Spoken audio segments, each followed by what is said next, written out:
Yep, yep.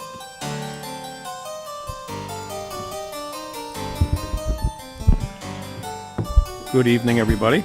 This is the Lowell City Council Environmental and Flood Issues Subcommittee. We'll hold a public meeting. Today's date is January 14th, 2023. Roll call, please, Mr. Clerk. Counsel Belanger. 25. Counsel Robinson. Here. Counsel Young. Here. 3 present. 2025, I'm sorry. Thank you. Thank you. Yeah, I don't know where I got that, but thank you. This meeting stems from a motion from Councilor Kim Scott on October 29th, 2024. And so here we are tonight. We are joined by Catherine Moses, Sustainability Director for the City of Lowell. Thank you, Catherine, for being here tonight. So, Catherine, I think there's a lot to discuss here. So if you could please provide an overview of the MVP hazard mitigation plan and the process that you used to come up with such efforts. So if you don't mind, the floor is yours. Thank you so much, Councilor Belanger, and thank you, councilors, for having me here this evening to discuss in a little bit more depth the motion response that I had done around the Municipal Vulnerability Preparedness Plan and Hazard Mitigation Plan. By way of a little bit of history, we began the MVP process it was FY20. We created this master plan. At that time, you had the things that can make you more vulnerable as we start to experience the effects of climate change. And so the Municipal Vulnerability Preparedness Plan was intended to address what those vulnerabilities are in our community using the latest science that the state maintains. Also looking at different kinds of challenges that we have in, I think there were 21 distinct areas that we were looking at, setting kind of goals underneath each of those and prioritizing those as high, medium, low priorities. And because many of those steps in the municipal vulnerability preparedness process mirror the steps that were required for your hazard mitigation plan, the hazard mitigation plan, while the municipal vulnerability preparedness is run more out of the Executive Office of Energy and Environmental Affairs, which is a state entity. The hazard mitigation planning is subsumed more under the federal guidance from the Federal Emergency Management Agency and their state counterpart in MEMA and FEMA. And so when we put this plan together in 2020, we had solicited input from experts in the field, different kind of community partners, general members of the public, and from that we were able to establish different things that we could do in Lowell to try and prepare for the impacts that we have now, as well as the impacts that are anticipated in the future. Some of our biggest challenges and vulnerabilities were around increased vulnerability towards flooding of different areas, not only the flooding that we've already experienced, but also projections of how that might change as a result of climate change. Also things around urban heat islands, looking at what more days over 100 degrees will do to our community. How do we prepare for that? You also have the potential for more extreme weather, particularly around larger winter storms, different kinds of wind bursts and things like that. You've seen these kinds of impacts throughout the Commonwealth, but the plan that was created was Lowell specific. As a part of that, that also allowed us to access different benefits from the Municipal Vulnerability Preparedness Plan. One of the things that you're able to do once you are a certified MVP community by having the plan in place is you can apply for competitive grants. We have received 3 different competitive action grants through the MVP program. We had an action grant to plan around stormwater management and resilience in the Clay Pit Brook area of the city, which is particularly vulnerable to flooding. There was an extensive capital plan and suggestions for things that we can do there to try and mitigate not only the hazards now, but those in the future. We also received a grant the next, I think it was a couple of years later, to create an urban forest master plan, and that would look at how do we increase tree canopy across the city, how do we ensure that we have tree equity. There are some neighborhoods in our city that tend to have more tree coverage than others.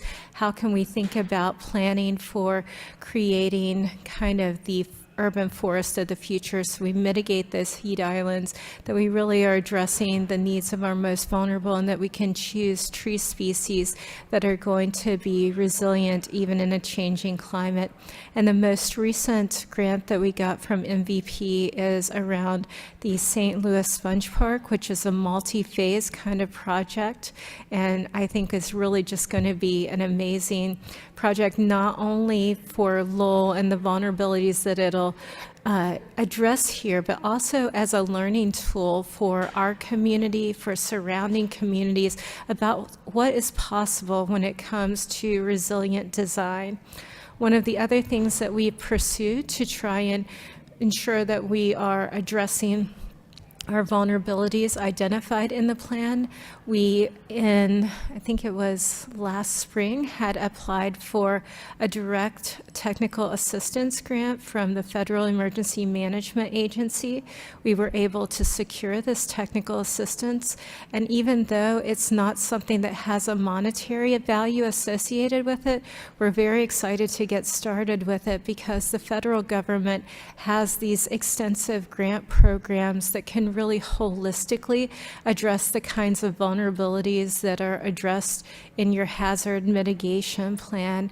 And so we really want to look at ways that we can utilize the development of green infrastructure, nature-based solutions, and really using those types of things to impact not only the practical kinds of things that we have with current flooding that we experience, current problems in our infrastructure, and what we know about, but also ways to use those kinds of green infrastructure solutions to help to address the challenges that we have with combined sewer overflows. I think the council is aware there's a pretty extensive effort going on around sewer separation in the Centerville area. And so I think that this next piece, being able to have experts in the field that can provide us that kind of no-cost technical assistance, but really help us to put together a competitive grant where we can go after the federal funds. And the Building Resilient Infrastructure and Community grant would be what that what we would be looking to do as a part of that. We anticipate that the technical assistance, we're still waiting on a team to be assigned to Lowell on that. We have brought together multiple kinds of departments to be a part of these discussions, so we can put together a very comprehensive, holistic type of project that is likely to be competitive in future grant rounds. Another piece that just dropped yesterday is another grant that it's under the same kind of umbrella for FEMA in terms of building resilient infrastructure, but this grant would allow us to update our hazard mitigation plan. Our current hazard mitigation plan is anticipated to expire in June of 2026.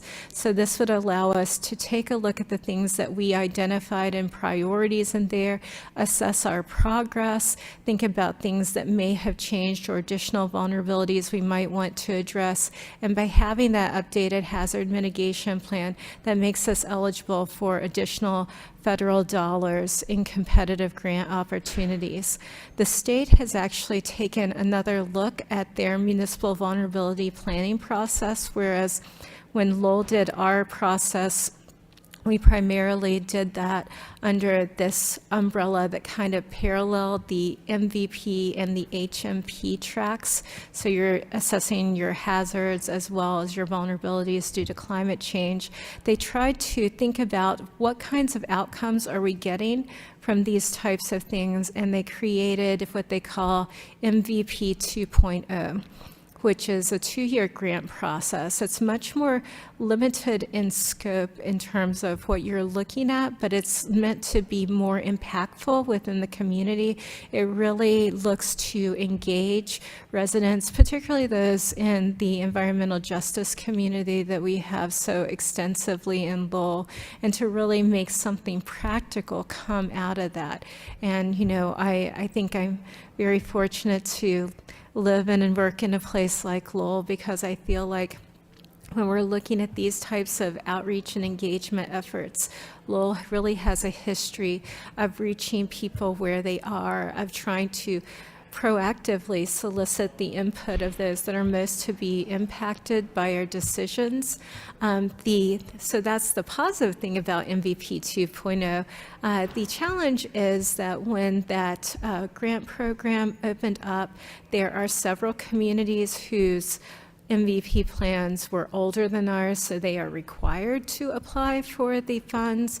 And with the number of communities that were involved in that, in consultation with our regional coordinator, we determined that it would be better for Lowell to look into that application in FY26. We have a lot of other things that we've been doing to address the different things that are involved in the MVP and the HMP process. I could go into some of the details of those things, but I think with that overview, I'd just like to open it up to the counselors to see if you have any questions on that, if there are specific challenges you think we should be thinking about, or if you'd like any updates on those things. Thank you very much, Catherine. Great update. You're doing outstanding work. Thank you. So, seeing that Centerville was highlighted so much in the your overview, I'll open it up to Councilor Robinson. Thank you.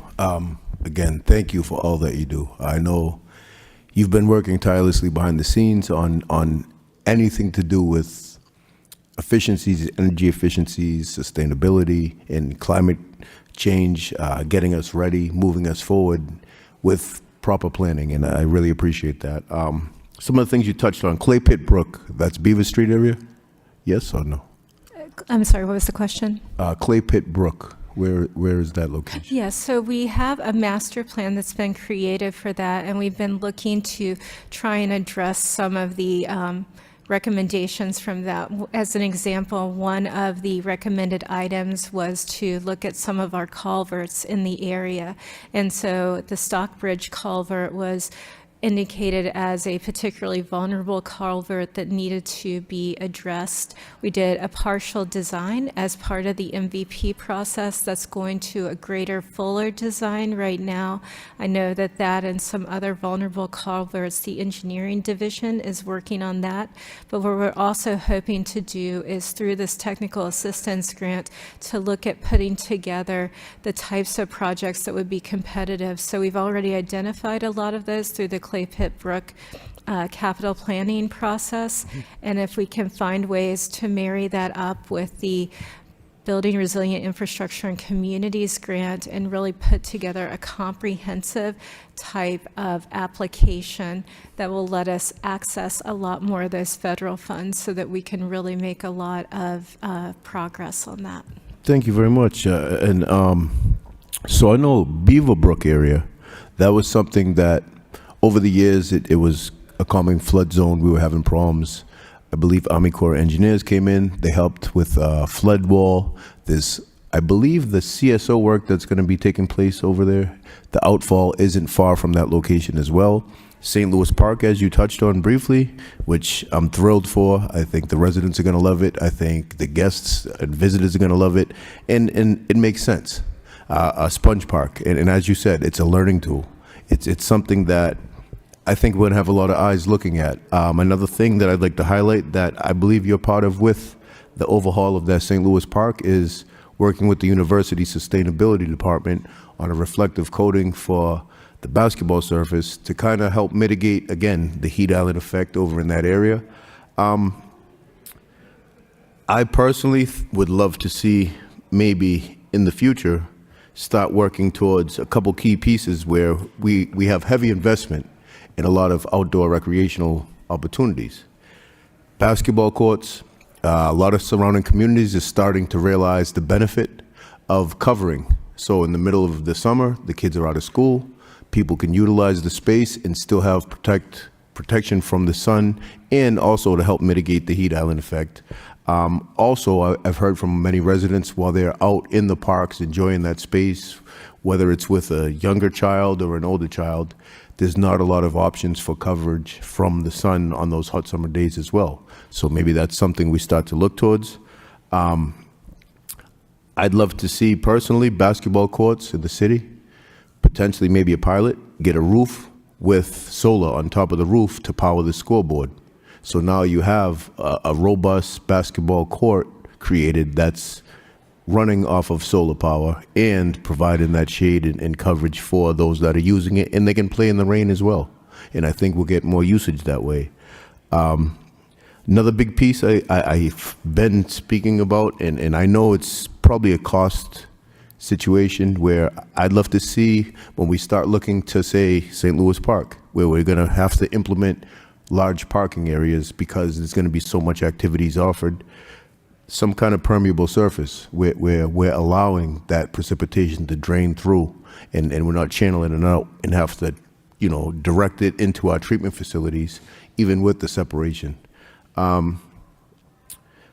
I've seen some roofs in other communities where they're planting moss or other kind of green, and that helps, again, break up the heat island effect as well as purify air, pollutions that are in the air.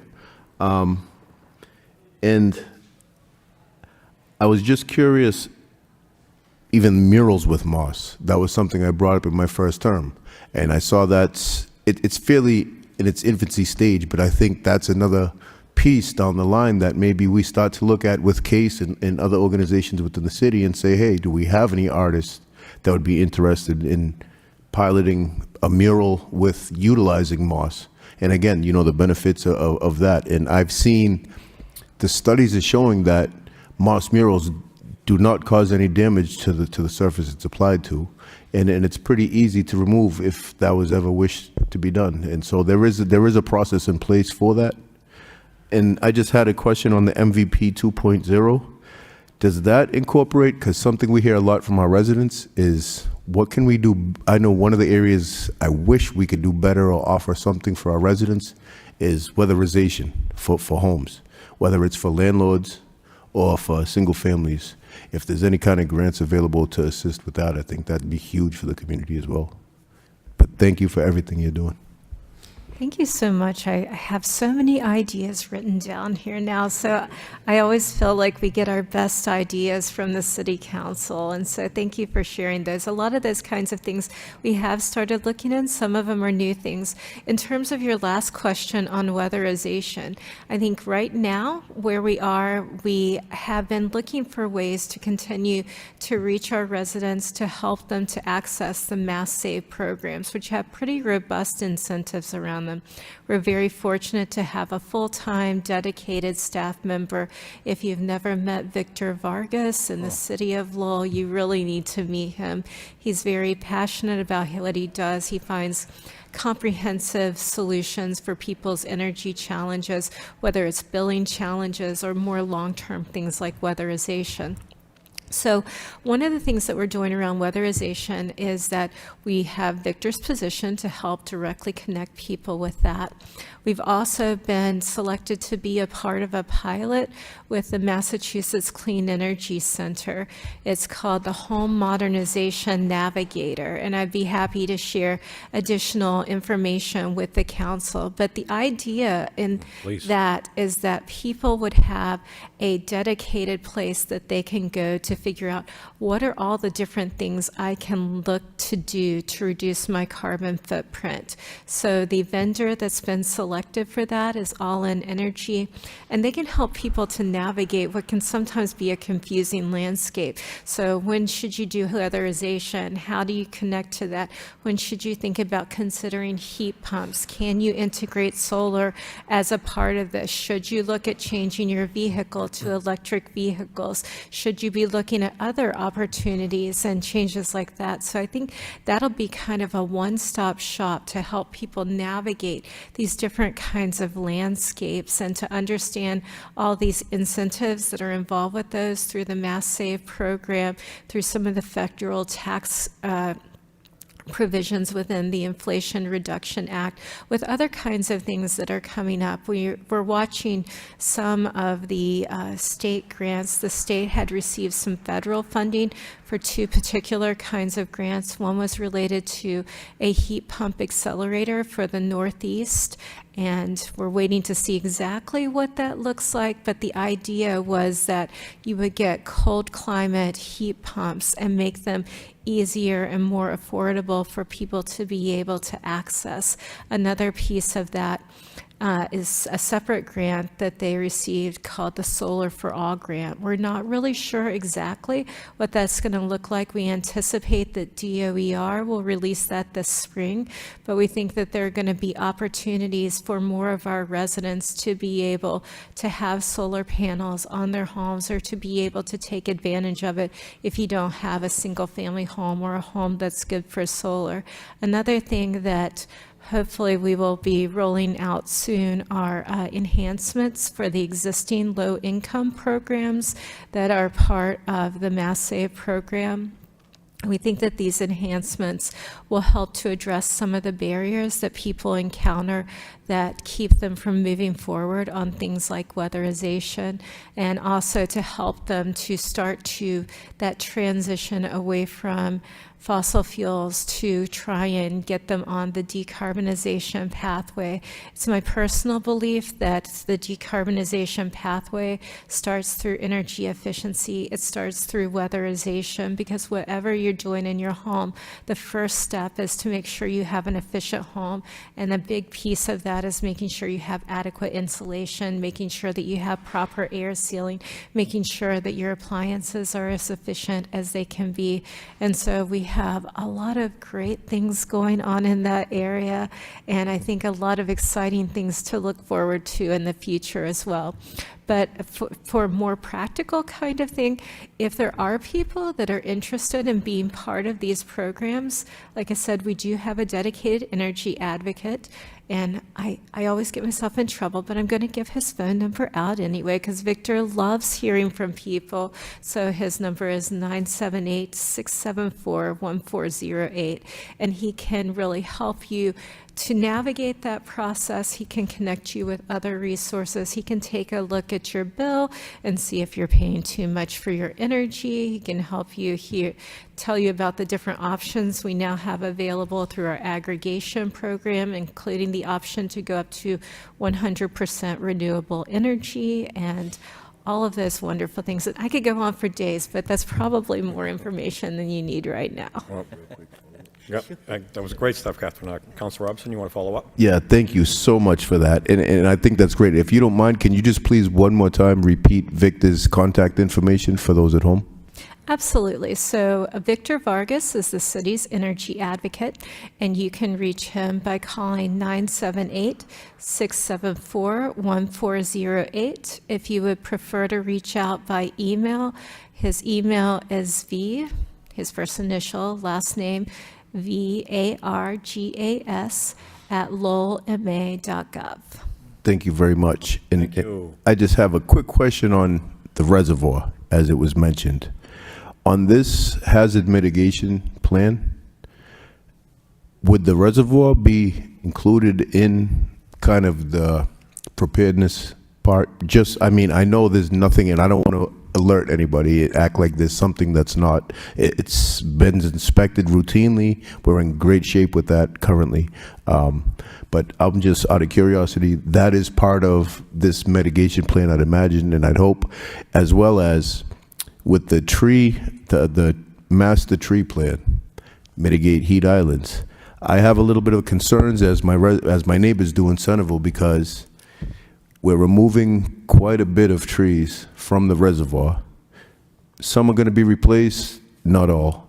But then also the apple orchard has been transferring private ownership, where I'd imagine they'll be clearing some of that canopy as well.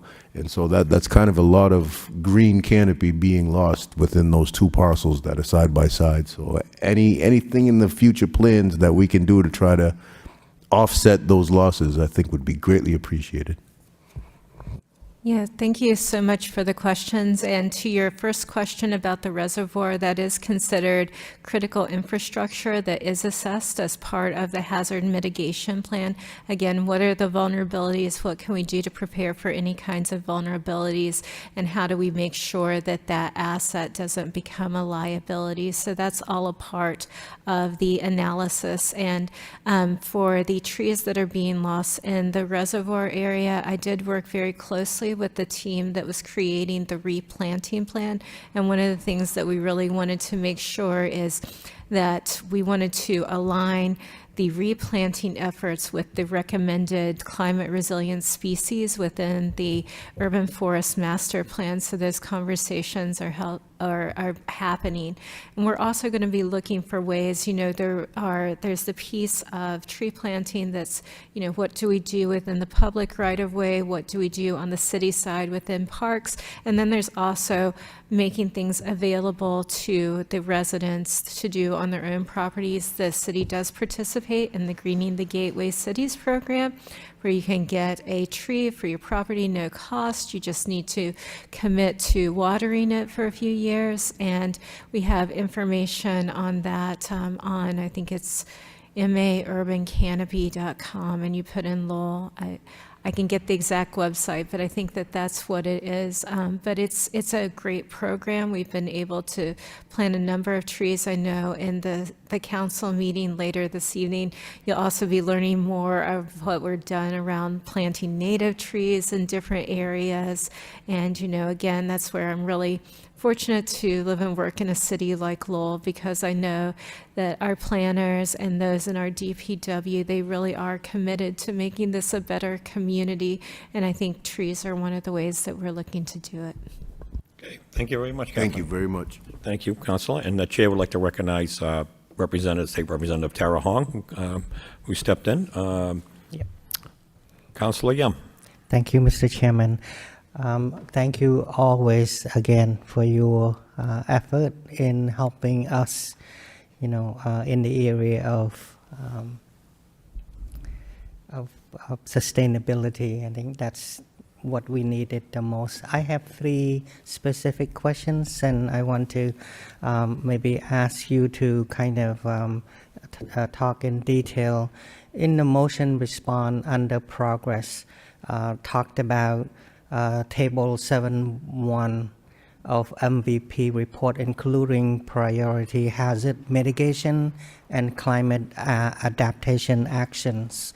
My request and my question to you is that I would like to see the implementation of the forestry program in the acre. As you know, acre became the heat island due to the fact that so many housing was built.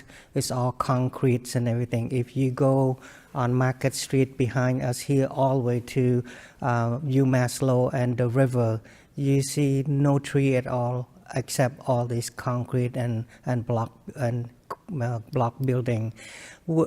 These are the areas that reside by a lot of low-income families. And again, Councillor Robertson touched upon that in the summertime, heating and then heat up more than any other neighborhood in the city of Lowell. Along that line, the city of Lowell is in the progress of updating and the Merrimack Street from the City Hall westbound toward the river. So I would like to see tree planting, beautification along that line, making it reducing the heat. In addition to that, make it a beautiful, part of the beautification of the street, both Merrimack Street and Market Street, which changed name to Salem Street after Cabot Street. So my friend from California make fun of me that our street never have the same name twice. So I said that's the beauty of New England. So that's one of the questions that I would like and request that you would add, the the forestation, tree beautification along the Market Street and Merrimack Street, around the North Common housing project to reduce the heat, and then to create more shade for the families who live in the project. My other comments and kind of question to you is, the city of Lowell, along the Merrimack River, along with other community, and I think last April when the motion response came, I did ask a question about the alertness. If there is a, God forbid, a high level of water flooding the river, do we have any mechanism to send out a notice, like alarm or siren or whatever, to alert the citizen, particularly in the middle of the night? And that's my question, request, and just to look into it, and how do we can create or implement that kind of alert system to alert residents in the area along the Merrimack River. My third comment and question would be electrifications of homes.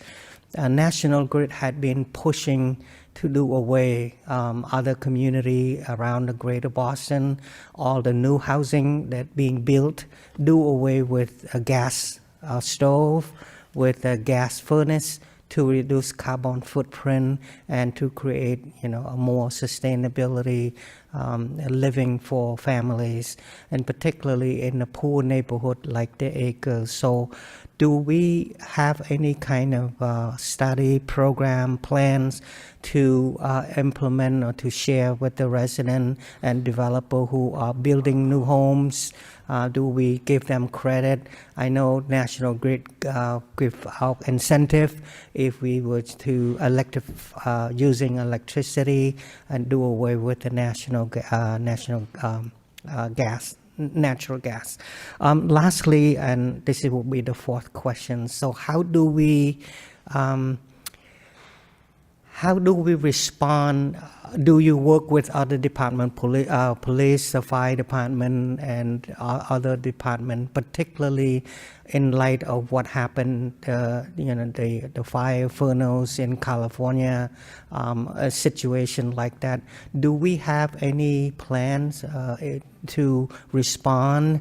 Are we going to have the water pressure issues like California? I know we have the river, but that doesn't mean that the water will not be sufficient to fight fire. So those are the 4 areas that I'd like you to kind of look into. You don't have to give us the answer today, but down the road you can update the council of what we talked about here. Thank you so much again.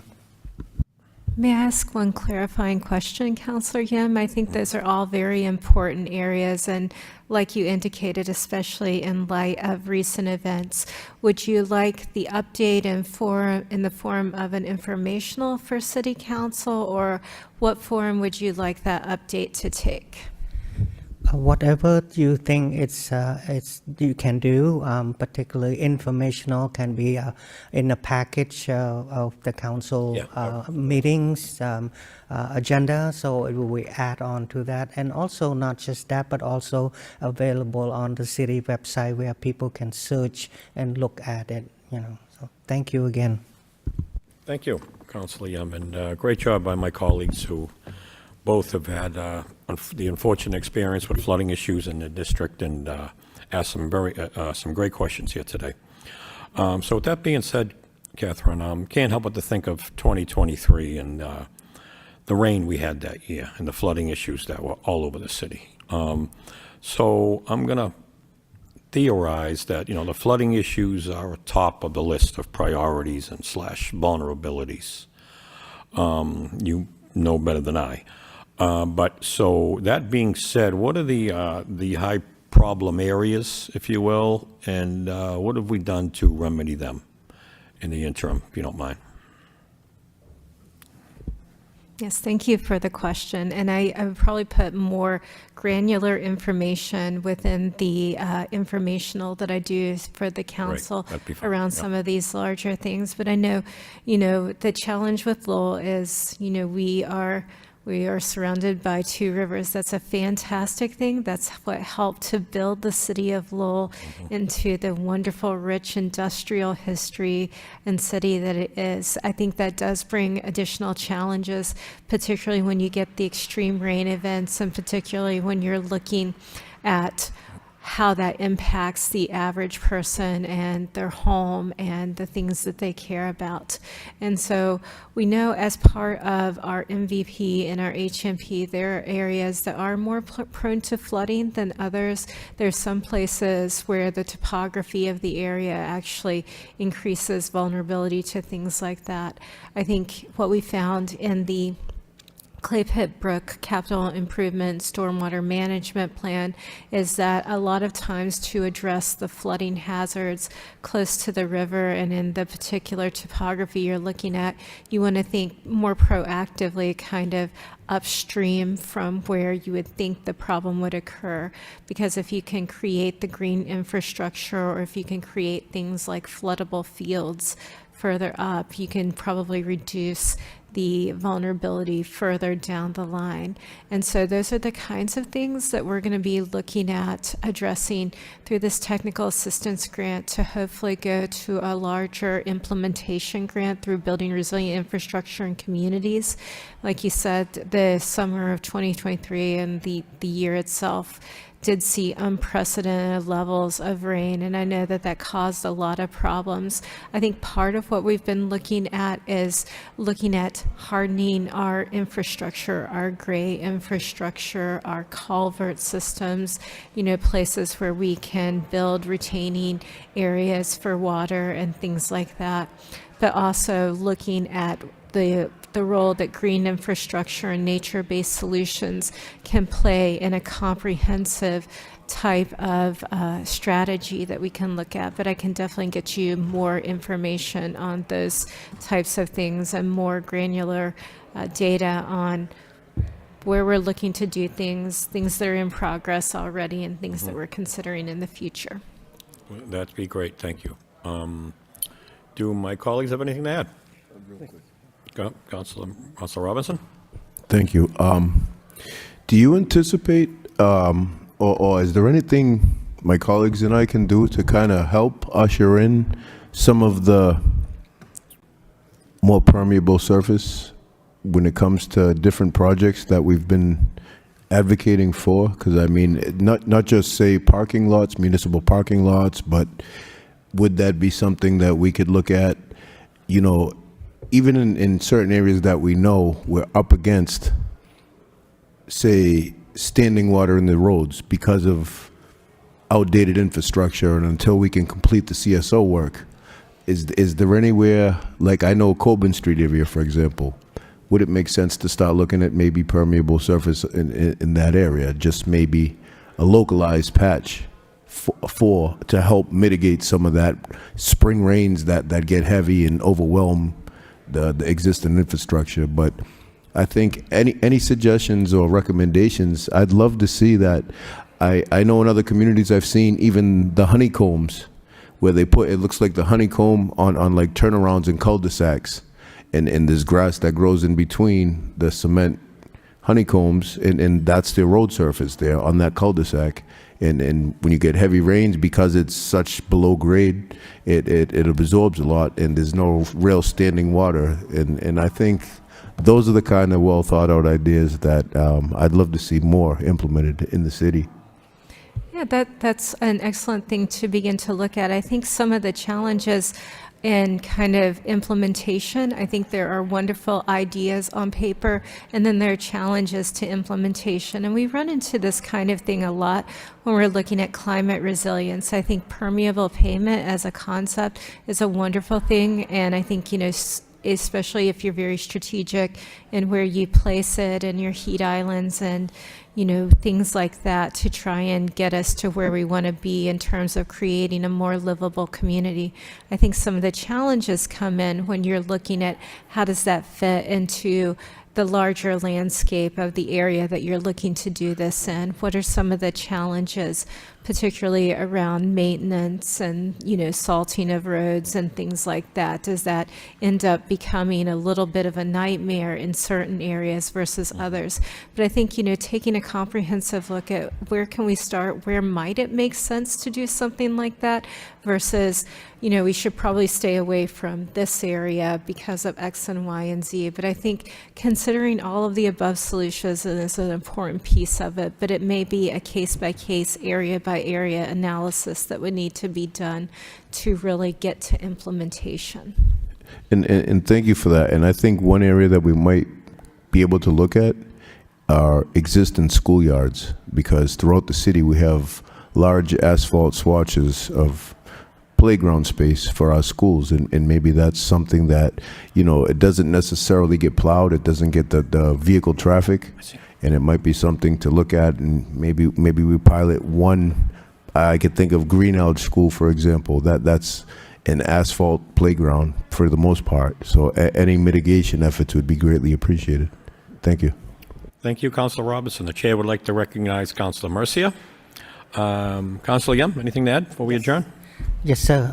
Thank you for the opportunity. What I like to do is I like to make a motion to the body to have any project to have Ms. Moses be part of any development that will be taking place in the city of Lowell. And here's the reason why I say that, because across the street from here, at the Nabana Cafe and Tasty Dumpling, the city, along with TDI, construct the park, and then also the cabanas, or whatever you call the seating area, right? Mm-hmm. And then if you were to be part of it, and I thought to myself, why can't Ms. Moses be part of the design and that? The reason I'm saying that, because out in California at universities, they have the same, what you call it, cabana, whatever, sitting area with the solar panel as a roof. And then that solar panel power all the charges while the client having coffee, the students study, they can charge their phone, and then at night become the lights to light that sitting area of that. So I would like to make a motion, any future development that involve anything within the city of Lowell, to have Ms. Moses part of the designing. So. You probably might want to rephrase that to public project. Any public, yeah. Public project, yes. Public project, Yeah. okay, yeah, Yeah. second? Yeah. Seconded by Councilor Robinson. Roll call, please, Mr. Clerk. Council Belanger. Yes. Council Robinson. Yes. Council Yem. Yes.